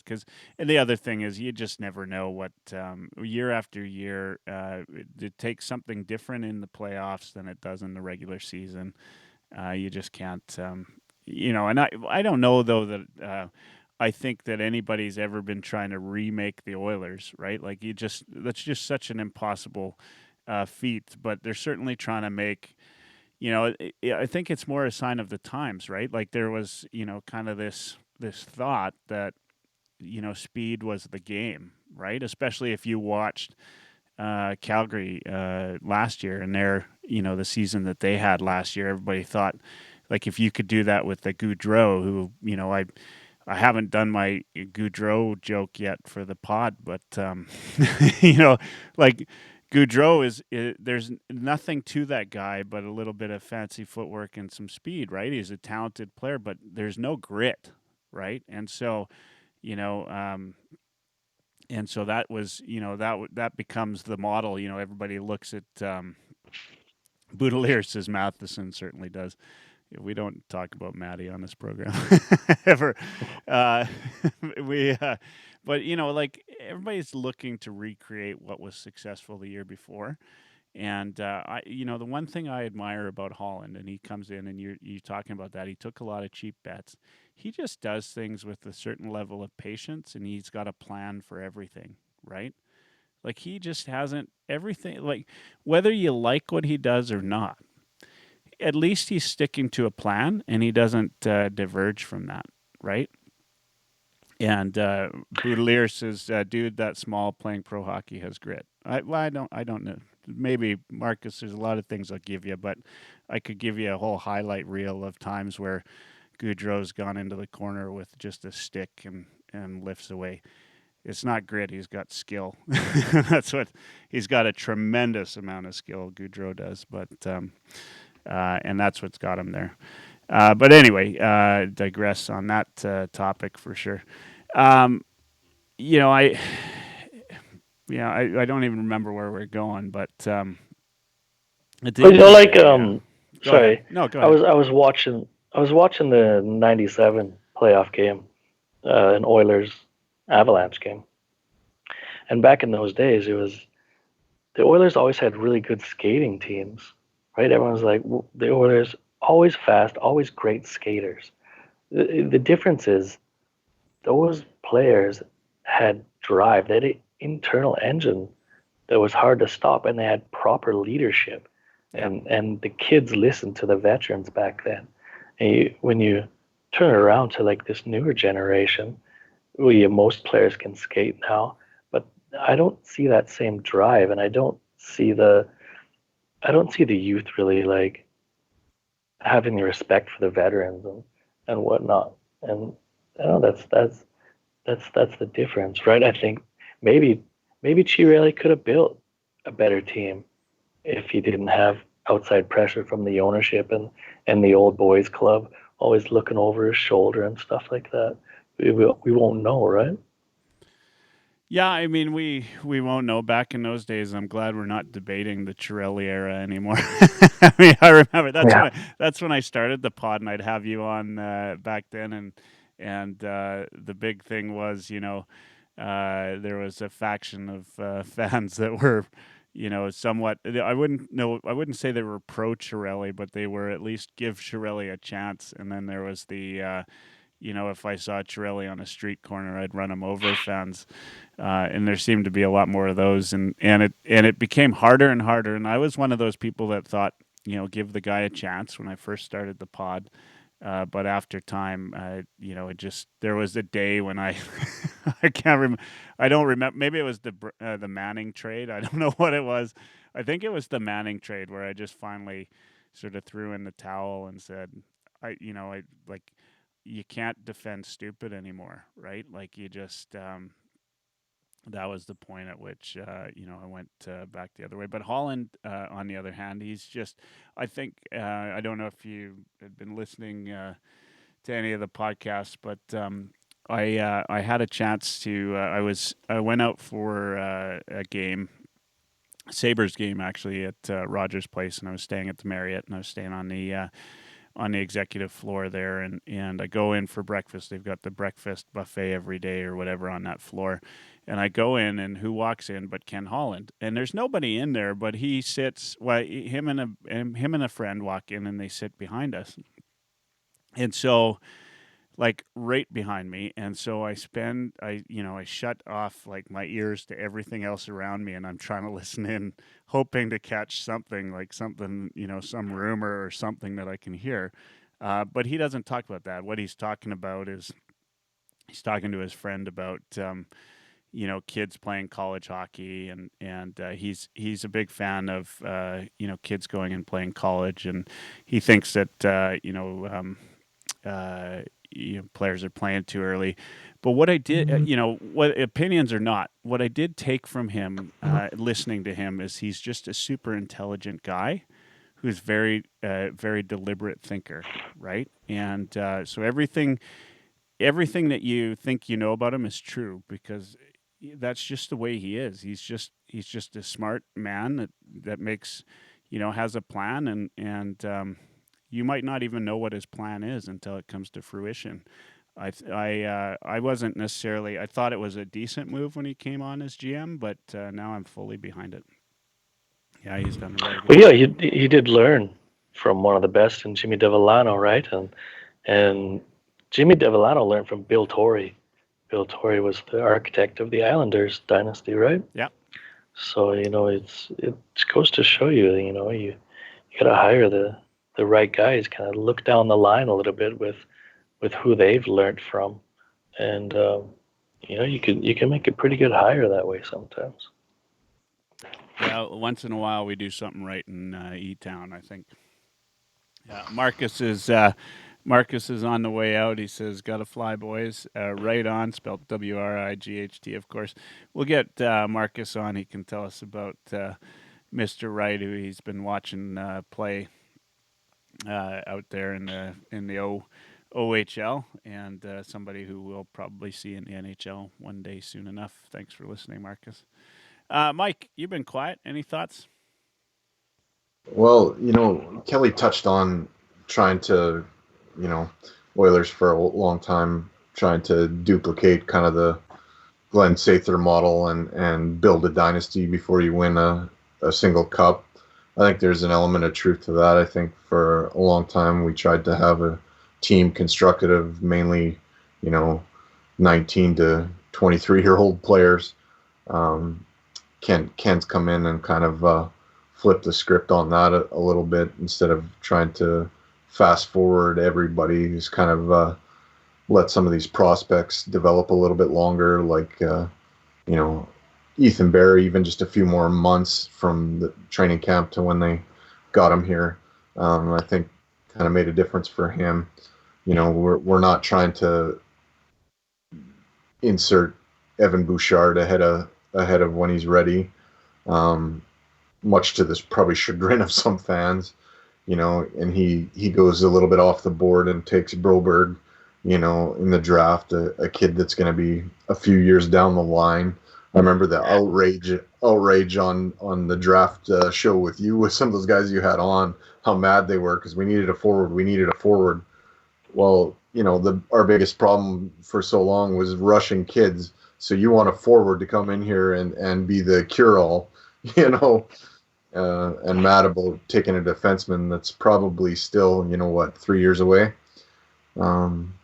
There's a different approach now. I don't think we're trying to, instantly become a dynasty. I mean, you can smell it that it's, in the vicinity because you've got McDavid, you've got Draisaitl, two of the best, if not the best in the game right now. So, it's an encouraging time to be an Oilers fan. It sucks that this whole thing has probably shut down what was going to be a nice playoff run, but I'm not, it is what it is. I'm not totally in despair because the future is bright. McDavid and Draisaitl are still young men, so we've got a long way to go here. Yeah, absolutely. I think we've still got some time ahead of us. Now, Kelly or Mike, either of you, I look at the Oilers lineup on D, and we're talking about if assuming the season's over, right? If the season goes on, you just never know what the new season would look like, right? Like if we have a playoffs. Sometimes playoffs can make or break a guy's position on a team, right? And how he's viewed. Case in point, Eberle, who we talked about earlier, right? I think the fans wanted him out after the last playoffs, right? Which whether you agree with it or not. Now we've got Clefbaum and Larson, we've got Nurse and Bear, we've got Russell and Benning, all guys that can play another season in the NHL, right? Like there's none of them that are going to be retiring next year. Thoughts on what the Oilers' defensive depth looks like next year? Of course, Mike Green won't be returning; he's a UFA. You got Bennings an RFA, assuming. They qualify him. Ethan Bear's an RFA. You'd be stupid not to qualify him, if not give him a bridge. You got Legason coming up, right? some guys. What's funny is when you look at that. Of course, Bouchard. I don't think Kelly. You just did an article on Beer League Heroes about Broberg. Maybe you want to talk about him. But what do you see this this lineup looking like next year on the D side? Well, I think that just talking about this season, they were gonna see how it does in the playoffs, and then kind of base some off-season decisions off of those performances, right? Because there's always a lot of talk about, well, Larson will get moved in the off-season, or maybe Benning will get moved in the off-season to upgrade the forwards a little bit. Now I'm not so sure that's going to be the case. But they do have Bouchard coming, and I think that there's going to be an appetite to get him some games next season, obviously, because he's too good for the AHL now. He's just kind of toying with it as it is. So that means they're going to have to touch on that right side a bit. And I think that Benning might be the guy that might be moved there, and he could get the Oilers a nice draft pick. I think because he's a serviceable right shot bottom pairing defenseman, and he plays with a lot of heart and a lot of grit. And I think there's going to be teams that really like that. And then I believe that they will make an effort to bring Mike Green back for 1 year. He was, I think he was doing okay before he got hurt. And it was an unfortunate injury too. Really sucked. But I think he's a good vet to have in the dressing room, and I think he's a great puck mover, and I think he can help out on the power play from time to time when Clefbaum is hurt. As far as Broberg, well, his team lost two of their top four defensemen, and one of them was Berglund, which is Oilers. He's an Oilers property. They've been talking about him the last couple of days. And another one is Jonathan Pudas, and he went to Switzerland, I guess. So, in theory, that should give Broberg more TOI next season if he stays in Skellefteå. And so we'd probably see an uptick in his production there as well if he's getting power play, even strength, and PK going into next season. But I don't know if the Oilers want him necessarily to play another year over there. They might want to bring him over to Bakersfield because Bakersfield's going to need defensemen too. And I think it was Stauffer talking about how they're going to go with a younger lineup next year and not so many veterans with NHL deals. So that's going to be something to watch going into the off season whenever that is. What do you think? Yeah, I don't see Mike Green coming back for $5 million. He'll get a pay cut if they re-sign him. Absolutely, for sure. Probably even my thought is if Green came back, it would be a significant pay cut. I mean,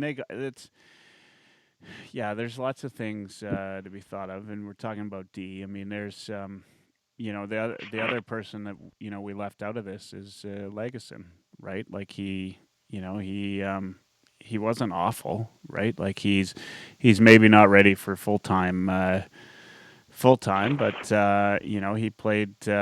he played what half dozen games at least on the Oilers this year, and he wasn't great, but he filled in a spot.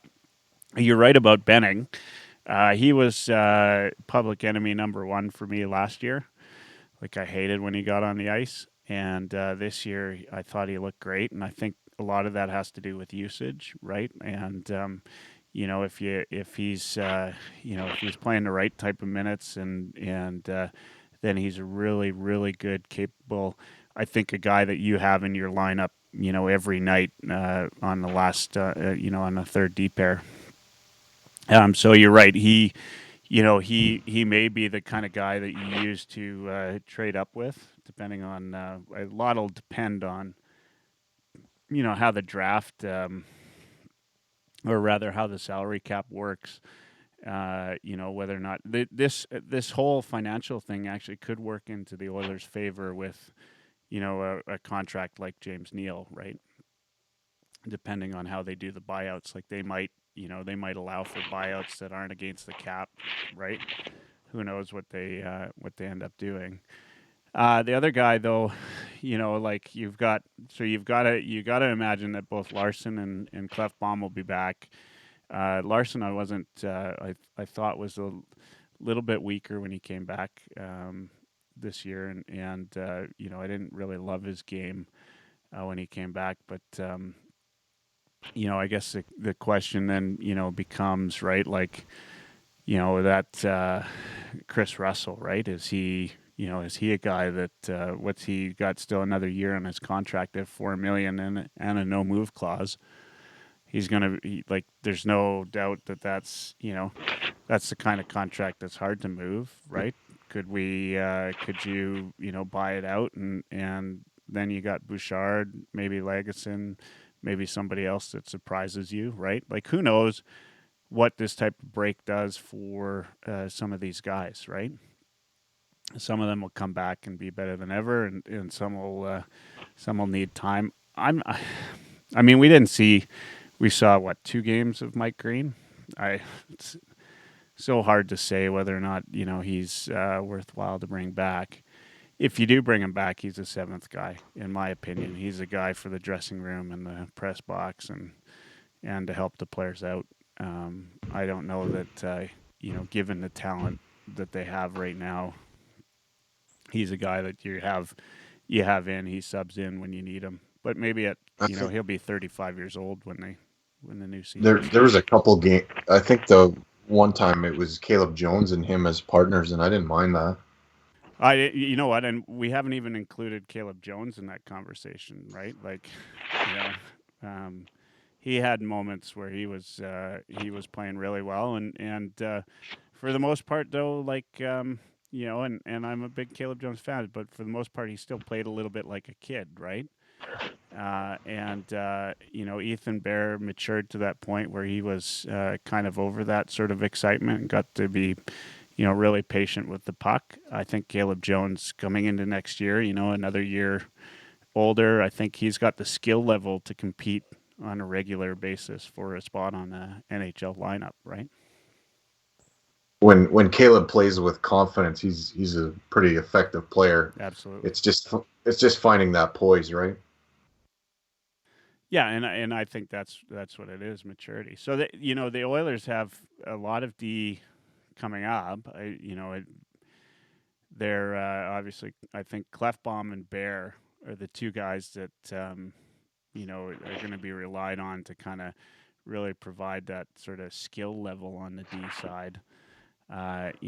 Larson is still, whether you liked his game or not, and I wasn't a big fan of it, he's still a beast, like on the walls. Like, Yeah, he is such a tough player. Like, you watch him and he just throws guys around. Like, I don't know. He doesn't. The funny thing is, he doesn't look huge, but he plays mean. And anytime you've heard any players talk about him, like, they hate being along the wall with him. Like, he's just so strong.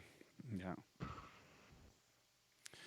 So I mean, that's how the D boils down. I can't.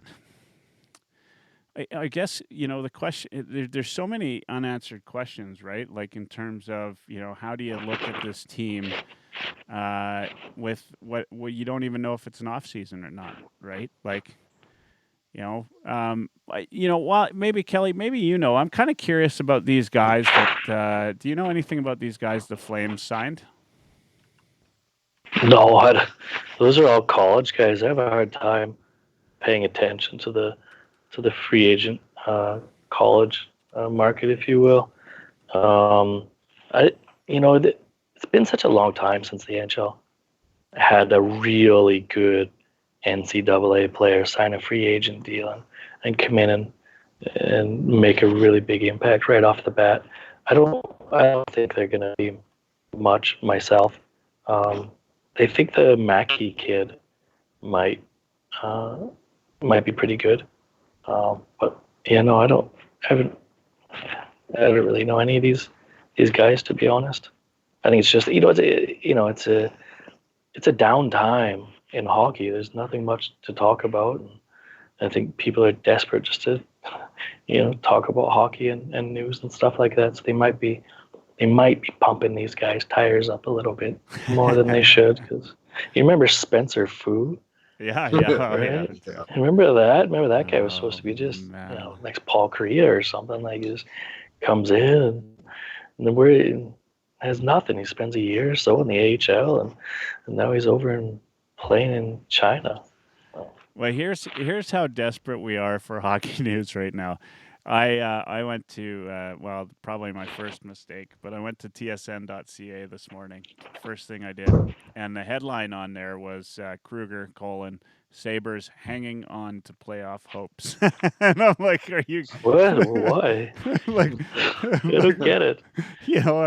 I don't know if you guys heard over there, but there's not much hockey going on.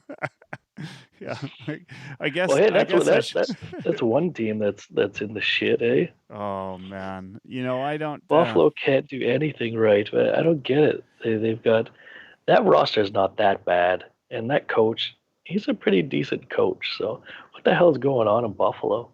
Kruger, though, like you got to feel for the guy, right? Like he didn't get a fair shake in Edmonton, and then he's in the same boat in Buffalo, right? Like, is that not identical?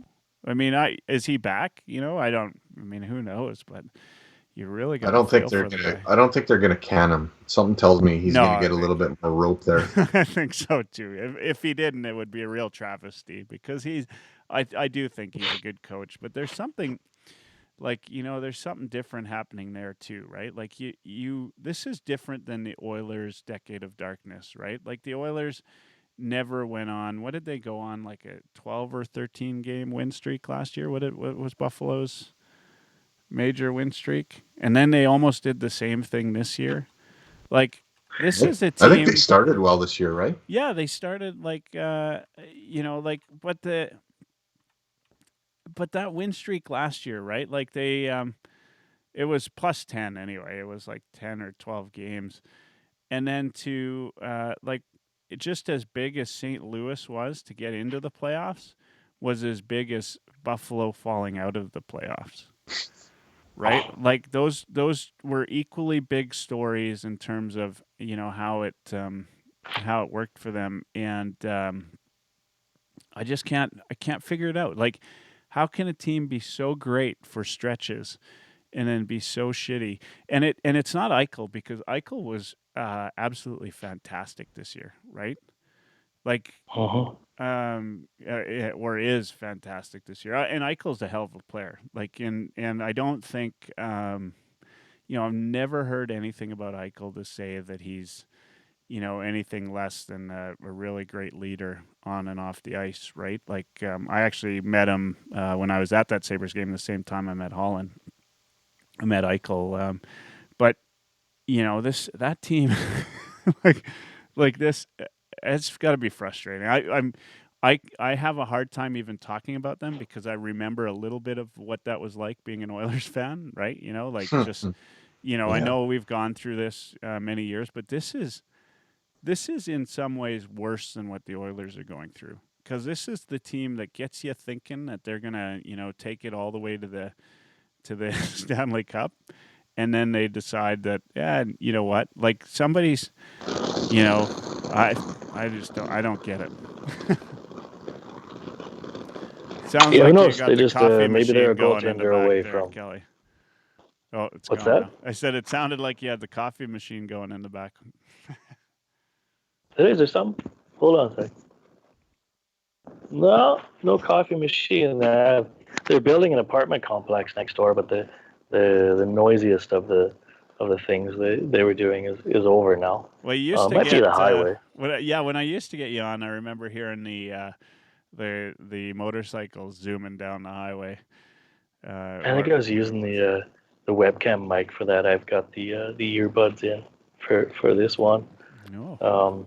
But I was just He's saying, like, upgraded the you earbuds know, for the program here. Look at that.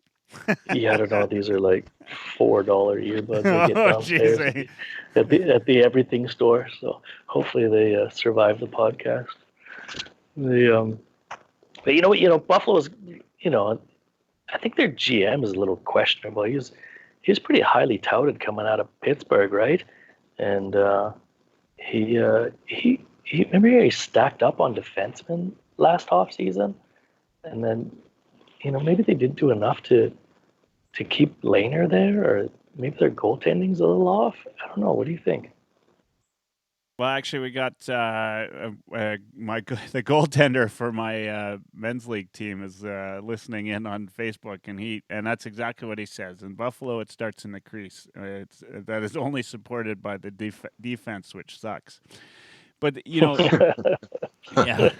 So that's. I mean, and there's some truth to that, right? But here's goaltending's. This is maybe one of those years where we know that a stellar goaltending duo is not going to get you necessarily to the playoffs, because look at Chicago, right? Like they had Crawford and Lehner, and I thought that they would be the surprise team this year, and going into the trade deadline, it almost looked like they were going to be, right? Like they were going on this hot streak, and then I think Edmonton beat them up one game, and they kind of went on a slide since, and now they're sitting at, I don't know. Anyway, Chicago to me was a team that I totally expected to be, as I said, I thought that they were gonna dominate just based on that goaltending duo, and then I thought that Kane and Taves would come back, and then also they just had that Kubalik is a big surprise in Chicago, which is awesome. But now I'm just looking at the standings. Chicago's now 6 points. They'd be 6 points out of a playoff spot. But there was a time there, if you go back 2-3 weeks ago, they were 2 points out and on a bit of a heater. And I really thought they get there, and they had that duo, early on in the season. I was sure that they would be the team to watch, but just like I am many a time, I was wrong. And of course, I'm always wrong, and it's always recorded. And so, if you ever want to relive the times that I was wrong, then like anybody that ever talks hockey, I mean, how often are we are we right? Yeah, I make it a point to be right about 5% of the time. Yeah, exactly. So, speaking of teams that probably should be doing better than they were. What about the Islanders? Battling it out with the Rangers for a wild card spot. Well, how much of that has to do with Philly, though, right? Did anybody expect? Well, it's true, but yeah. You do it. I thought the Islanders are going to be much better, and I thought the Rangers were going to be much worse.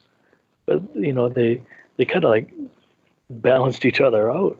I just didn't expect to see the Islanders struggling as much as they have. I thought they had a pretty solid team, some okay net minding, right? They have a really good coach. They got a good GM. They've got some great forward depth. The defense is pretty good. And the Rangers were just they were really top heavy at almost every position, and I didn't really see the depth on the Rangers yet. Here they are, when they separated by a handful of points, at the quote unquote end of the year. Yeah, I mean that. I think the Rangers are a bit of a surprise. And the Islanders as well. I look at Philly though, and I think holy crap. Even you look at their goal differential for the year is plus 36 so far. I think Carter Hart's not too bad, eh? Yeah, you say he might be a player. You want to know. You want to know what, we all know there's an Eastern bias in the media, NHL media. And I think a lot of it stems from these guys aren't up late enough to watch Oilers games, right? Like I was listening to, I can't even remember the program, but it was an Eastern-based NHL program, and this came to mind because of the Rangers. They had they were talking about the Rangers, and at the time, the Rangers were sitting out of a playoff spot like they are now, and they were talking about Panarin being the Hart Trophy, like a Hart Trophy favorite, right? Yeah. Like, I'm not saying like McDavid was the Hart Trophy favorite in previous years, but that he was a legitimate contender. And for the anybody that in the Eastern world, Eastern NHL world, to have that conversation, and those same people would like completely shoot down the idea of having McDavid as a Hart Trophy candidate any other year. Like, come on. It just became the most plainest thing I've ever seen. Like, and to even talk about Panarin without talking about Draisaitl, right? Like, to me, like, you're just not up late enough to watch Oilers games. Yeah, no, that's a tough one. I think Panarin's had a hell of a year though, and a lot of where the Rangers are in the standing is due to him, like scoring at will or being the only scorer for that team some nights. But I don't think you could push him over Draisaitl at this point. What Leon's done this season is. But is it even comparable? Pretty crazy. Is Panarin's year anywhere even comparable to say McDavid? Like last year when the Oilers didn't make the playoffs, who you could argue was, without him, the Oilers wouldn't have been anywhere, right? I would say it's comparable when Hall won the MVP, maybe. Right? Yeah. And when Hall won it, he won it. He had that 20 plus game scoring streak that year, and New Jersey was battling for the wild card spot. And then they got a hot goalie, and that was the same year that Friedman was all talking about. I can only give the vote to the guy who makes the playoffs. Or, I'm paraphrasing, but like if the guy doesn't make the playoffs, if his team doesn't make the playoffs, then I can't give that guy the vote. And it wasn't McDavid just like running away with the scoring championship that year? And so, Hall gets a backup goalie that starts playing like Dominic Hasek, and now they're in the playoffs, and then they get booted in 4 or 5 games. Nothing to it. But Hall wins the MVP, and who knows how much has to do with play or that goaltending run or even that short playoff run. Maybe a lot of it was people were pissed off at Chiarelli and stuff like that, because who else did they have in the trophy race that year? I can't remember. Someone in the Calder race? It was that year, Claude Giroux, Kucherov, right? Malkin was up there, Taylor Hall, McKinnon, all the usual guys. It was Barzal. Yeah. Oh, Barzal. Barzal won the Calder, right? Yeah, that's right. Yeah, so it was a big like kick in the nuts to Chiarelli, because he basically traded both Barzal and Hall. Yeah. And I think there was a little bit of that going on. I got tired of hearing as well. Barzal thing, right? Yeah. So they were never going to take him anyhow. No. Barzal blew out his knee in his draft year or something like that. Golfing. Those same people would have taken Bennett over Draisaitl, right? Right. Hey, look, man. I was one of those guys that wanted Bennett. Well, yeah, but it's fair, right? Like but it tells you, right? Like it's all right to have that desire, but if you're talking about draft picks at any point in time as being a result of a trade, like who the player becomes, I mean, it's a crapshoot, right? Like it doesn't factor in. You factor in the draft, like you wouldn't, the fact that he traded a first round draft pick, that's a big deal. Who it turned out to be, yeah, could have been anybody, right? Yeah, for sure. Nobody remembers the name of that second pick, do they? No. The number 33 in the Reinhardt. Well, the funny thing is, he played against the Oilers this year. I think that guy's name was Stevens. Oh, yeah. I remember when they were talking about that. That's right. So, Anyways, we're back to Panarin. So the comparable there is the Hull. Is the Hull win. So if Panarin actually wins, if there's even a bloody trophy presentation this year, I don't know. But Draisaitl has to win that. I think it'd be pretty stupid if he doesn't, and maybe he doesn't, and it lights a bigger fire under his and McDavid's asses, right? Well, it would be a huge travesty though if Draisaitl didn't win, and people point to his defense. Is he one of the few guys? I keep meaning to look this up.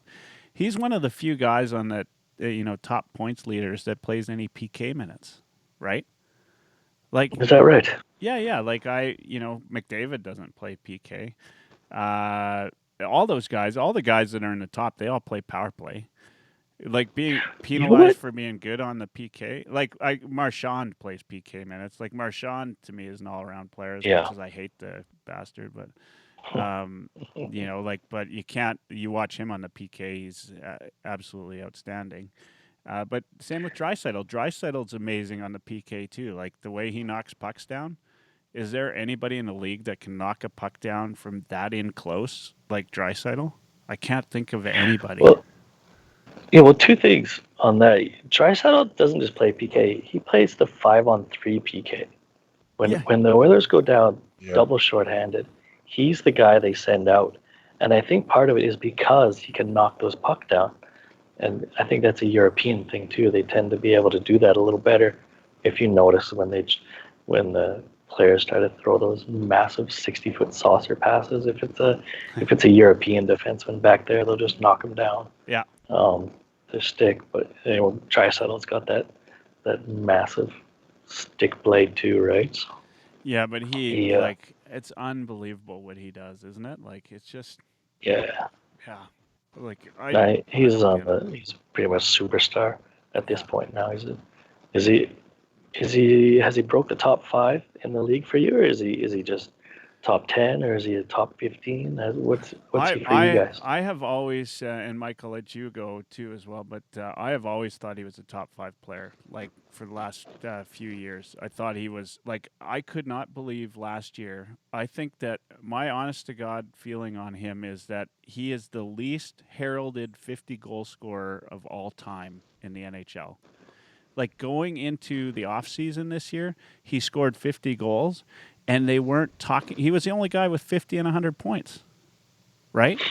Like, and they. If you go back and you look at every article on TSN or Sportsnet or ESPN or whatever, nobody's talking about Draisaitl. Like, how is that even freaking possible, right? Like, it wasn't until this year when he proved that he could play on his own line too, right? And it wasn't a fluke. That people noticed him. I think for Oilers fans, we all saw him last year and we knew just how good he was. But even if you go back into the 2017 playoffs, like, he just, as an Oilers fan, we all knew how good a passer he was and just how quick he gets that shot off. Your thoughts, Mike? He's ridiculous. I don't know if I've ever seen anybody that can make almost like an 80-foot backhand pass on the tape like he can. That part's amazing. In the summer, I mean, he was really focused on one-timers from pretty much anywhere, in training camp and stuff. When I went and watched him, there's the lazy Leon thing is hilarious because he's a lot like Ryan Smith. He's the first guy on the ice and the last guy off the ice. He's the one that always at the end of warm up tries to take a shot from his end into the other net, and if he scores, the legend has it that the Oilers are going to win the game that night. So I've got nothing but praise for Leon. Top 5 forwards definitely. Top 5 in the league. I think he's in that range now. Connor, McKinnon, Kucherov. Crosby's still a really effective player. there's a few defensemen like I'll tell you, Carlson and Washington had a good year, but I don't know if that's going to be sustained over the next little while. But I mean, yeah, he's coming into his own. He proved this year when Connor went down that he could carry the load, and I think that was important for Leon, and I think that was really important for the Edmonton Oilers. absolutely, 100%. Yeah, he's just proven himself, right? Yamamoto made a huge difference, though. Were you at all, Kelly? Were you surprised at Yamamoto when he came up, like that he made such an impact? Well, you know what? I watched him the first little bit in this season in the AHL, and he was obviously like on every shift he'd stand out. Yeah. But I was always concerned about his health because he's almost reckless. Like he flies into the corners. Yeah. And he hits guys that he probably shouldn't be hitting. And he doesn't give a shit. And I like that, but I wonder what it does for the longevity of his career, mind you. So I would say I was a little bit surprised with his production level. It was almost a point per game when he after he was called up, right? So we'll see how he does going forward, right? If this break is indefinite and they just scrap the season, other teams are going to have a long time to work out how to defend these hockey players on the Oilers, right? These young guys that they've only seen at the AHL level that they don't have a book on yet. Yeah. So they're gonna have a nice big book now, and then scouts are all doing their video scouting now. So they're all like me and you, and they're all sitting down with their programs and just watching players and looking for their tendencies and stuff like that. And they'll find a way, but it'll be a new challenge for guys like Yamamoto and Bear next year and Jones to overcome and take their games to the next level. Yeah. Yeah, no, you're 100% right about that. Everything everything could be changed, just based on what, teams have had a chance to prepare for. I sure hope we're not I hope that if the season gets scrapped that they start the new season earlier than they would right, like somehow, at least I can't bear the thought of waiting until October for another NHL game. It would absolutely I think I'd be going crazy. We'd run out of stuff to talk about. We'd this podcast would slowly transition to a cooking show or something. Yeah. Gardening show. Yeah. Hey guys, it's you can do that live. We're closing in at 11:40 p.m. here in Alberta, and I think it's about time for to maybe call it for another night, because we're going to be back on Thursday. So I wanted to say, Kelly, good to hear your voice again. It's been a while. I don't know how long. When's the last time you've been? When was the last time you were on the show? Probably last season. Was it? Has it been that long? Well, crap. Might have been. You're a busy guy. Yeah. Well, actually, you know what? This year, I probably only put out like 3 or 4 podcasts myself for the whole season, I think. Yeah. And in fact, Eric Friesen's been doing a lot of podcasts to up the content, and I think he's got some that are going to be coming out, and I just haven't had the time. And I know, I think even Mike, you probably were on Eric Friesen's pod more than you were on mine. I was on with Eric once so far. I think I was on his first episode actually. So. Oh, were you? You were the the virgin epised. Wow, that's awesome. I was the cherry breaker. Yeah. Yes. That must have been messy. yeah. I bet it was. Anyway, Kelly, you know what? Hopefully, I don't want this isolation thing to go for too long, but if it does, we're gonna keep doing these Monday, Tuesday, Thursday, 8:30 Mountain Time starts, and we'll get you back on for sure.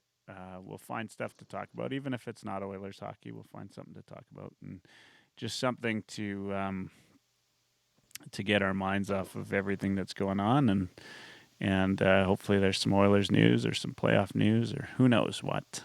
But thanks so much for joining tonight. Hey, no worries. Thank you for having me. Yeah. And Mike, thank you as always. I will talk to you on Thursday. And for those listening, whether it's on the recorded podcast or otherwise, we've got two really great guests on Thursday. There's one at 8:30, which is Lars Kallju is going to join us at 8:30. And then I've got a very special guest, surprise guest at 10:30 on Thursday that everybody's going to love, and I think will up everybody's spirits. But I'll let you know then. All right. Have a great night, everybody.